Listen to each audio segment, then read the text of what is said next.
Shalom saudaraku yang terkasih dalam Tuhan Yesus. Hari ini kita akan berbicara dari keraguan menjadi iman. Yohanes 20 ayat 24-29. Thomas sering dikenal dengan sebutan Thomas yang ragu-ragu.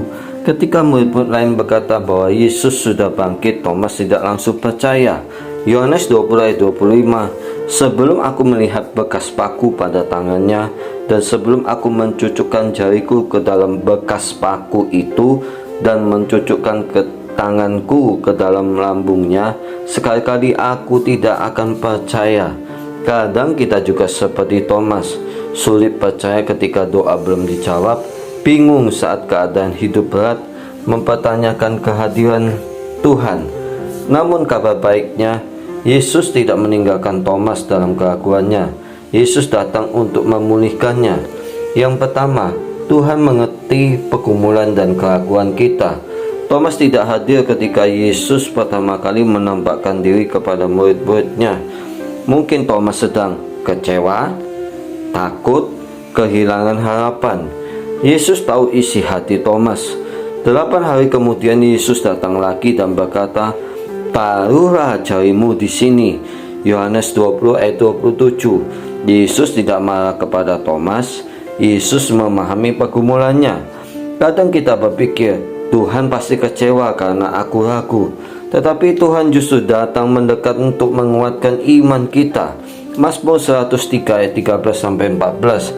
Seperti Bapa sayang kepada anak-anaknya, sebab Dia sendiri tahu apa kita.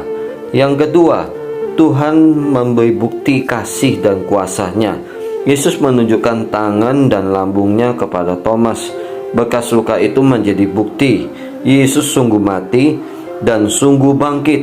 Luka Yesus menjadi bukti kasih Tuhan. Kadang Tuhan juga bekerja dalam hidup kita lewat pertolongan, mujizat, firman, penghiburan, dan jawaban doa. Tuhan tidak selalu menjawab dengan cara yang kita mau, tetapi Tuhan selalu menunjukkan bahwa Dia nyata. Yang ketiga, pemulihan terjadi saat kita percaya. Ketika Thomas melihat Yesus, ia berkata, "Ya Tuhanku dan Allahku." Yohanes 20 ayat 28. Ini adalah pengakuan iman yang luar biasa. Thomas yang tadinya ragu, sekarang percaya penuh kepada Yesus. Pemulihan terjadi ketika hati kembali percaya, mata tertuju kepada Tuhan, dan kita menyerahkan hidup kepadanya.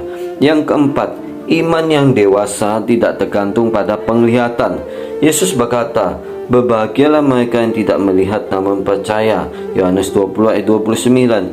Iman sejati bukan hanya percaya saat mujizat terjadi, percaya saat keadaan baik, tetapi tetap percaya saat belum melihat jawaban, saat masih menunggu, saat keadaan belum berubah. Mari kita aplikasikan dalam kehidupan sehari-hari. Yang pertama, jangan sembunyikan keraguanmu dari Tuhan. Datanglah kepada Tuhan dengan jujur. Yang kedua, tetap berada dalam persekutuan. Thomas melewatkan perjumpaan pertama karena tidak bersama murid-murid lainnya. Yang ketiga, bangun iman lewat firman Tuhan. Iman timbul dari pendengaran akan firman Tuhan. Roma 10 ayat 17. Yang keempat, percayalah bahwa Tuhan masih bekerja. Walau belum melihat, Tuhan tetap hadir. Thomas dipulihkan bukan karena ia sempurna, tetapi karena Yesus datang kepadanya. Dari seorang yang ragu, Thomas menjadi saksi Kristus. Tuhan juga sanggup memulihkan hati yang kecewa, iman yang lemah, dan hidup yang hampir menyerah. Seorang anak kecil takut berjalan dalam gelap, tetapi ketika ayahnya menggenggam tangannya, ia menjadi tenang. Bukan karena gelapnya hilang, tetapi karena ada seorang yang ia percaya. Begitu juga hidup kita. Iman bukan berarti semua masalah hilang, tetapi kita percaya Tuhan berjalan bersama kita. Mari kita berdoa. Tuhan Yesus, ampuni ketika kami sering ragu dan takut. Pulihkan iman kami seperti Engkau memulihkan Thomas. Ajar kami percaya walau belum melihat. Di dalam nama Tuhan Yesus Kristus. Amin. Tuhan Yesus memberkati.